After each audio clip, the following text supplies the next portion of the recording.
Hey, it's my birthday. Y'all show some love. Cowboys Nation, Cowboys Nation, Cowboys Nation.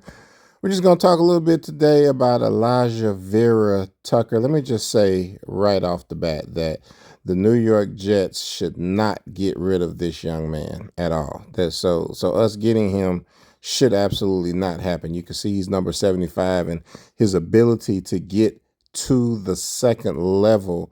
And I know what you're thinking. The fact that he's a guard, and a guard is probably the last thing that we actually need in this offense, right? We need two offensive tackles.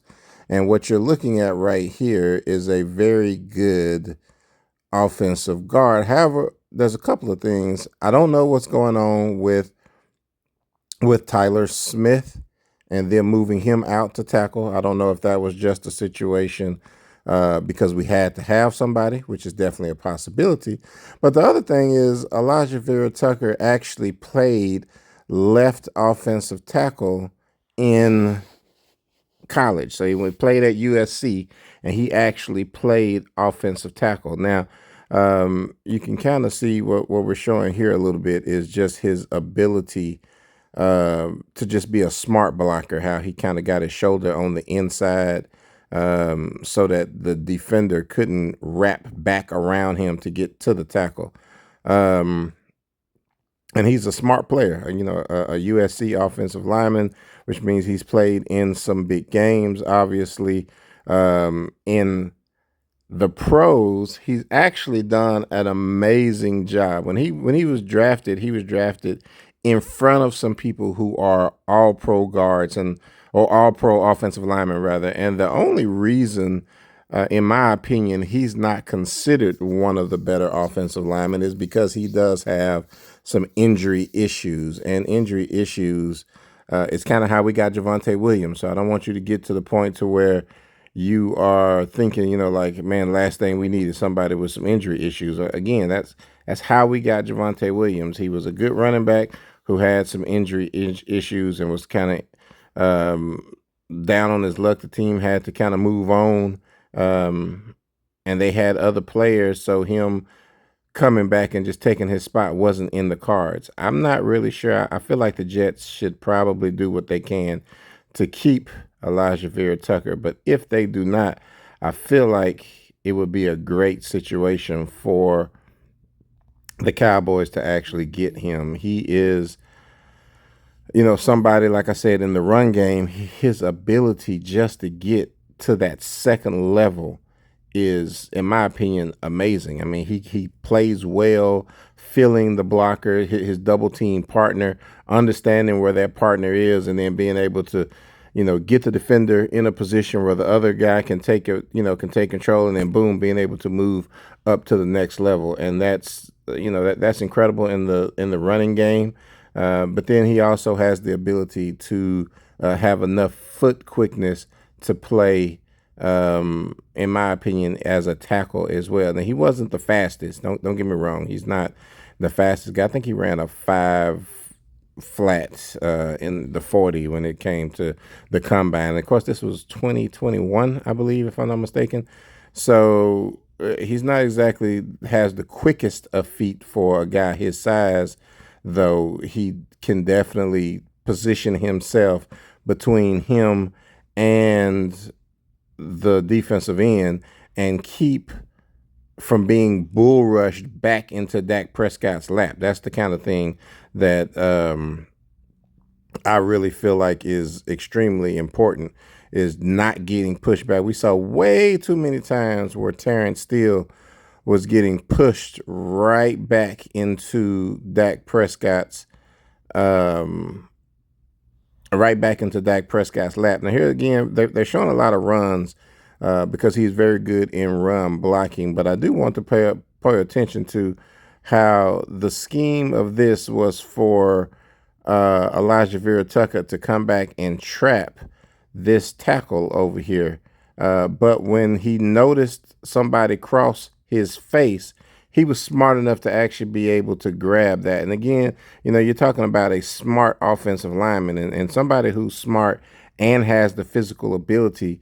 means a lot in the game. And that's where, you end up with a situation where, okay, even if physically he's not, let's just say, as quick a foot as other people are, his ability to put his body in the right position, just because he's using leverage and smarts and brains to go along with power to make up for the fact that he may be not necessarily as quick.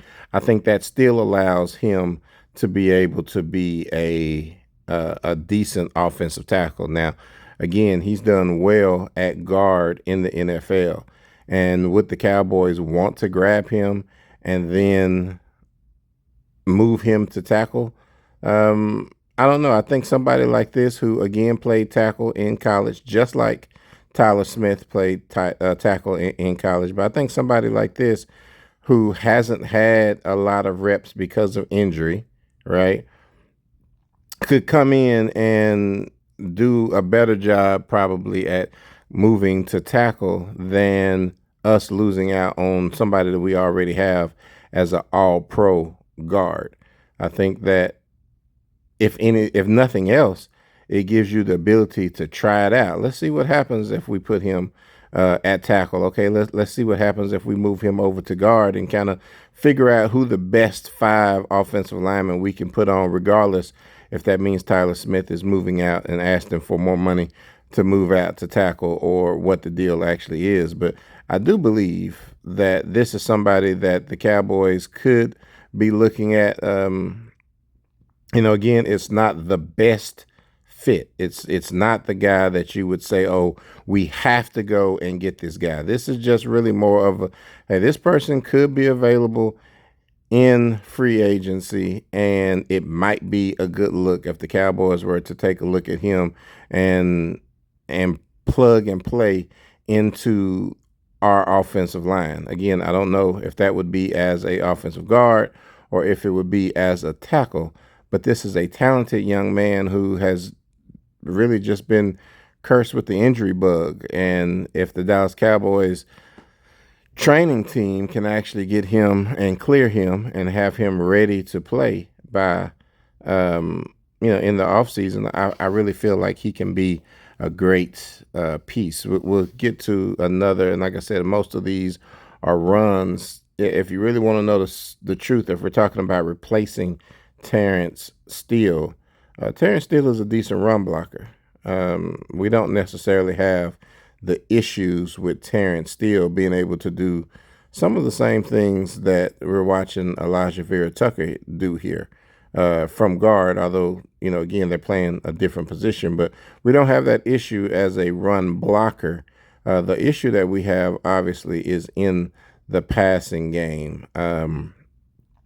But, again, I can tell you definitely that from the passing game, Alijah Vera Tucker does have the ability to sit, and he can sit and keep from being, like I said, pushed back into Dak Prescott's lap. So that was the kind of things that we really were looking into, hoping that we can get to some people that can make a difference on this team. Alijah Vera Tucker could definitely be one of them. I'm not, again, guaranteeing you that this is somebody that we're going to look at by any means. That's not what I'm saying. I'm just simply saying that, hey, this is somebody that played tackle in college that has done a good job in the NFL. Although they were doing it at the offensive guard standpoint, not from the offensive tackle standpoint. He does have the ability and the knowledge to play a tackle position, even though he's done most of his professional work as an offensive guard. Well, that's pretty much everything that I have for you. I'm glad you were able to kind of join in and pay attention to kind of some of the things that I've been looking at and some of the players that we're looking at. We're going to do quite a few of these just with people that are possibly available in free agency that the Dallas Cowboys can actually look at.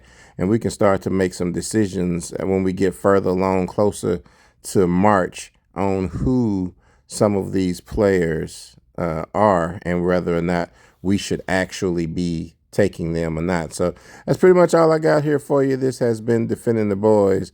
I am your boy D. Will. I'm out.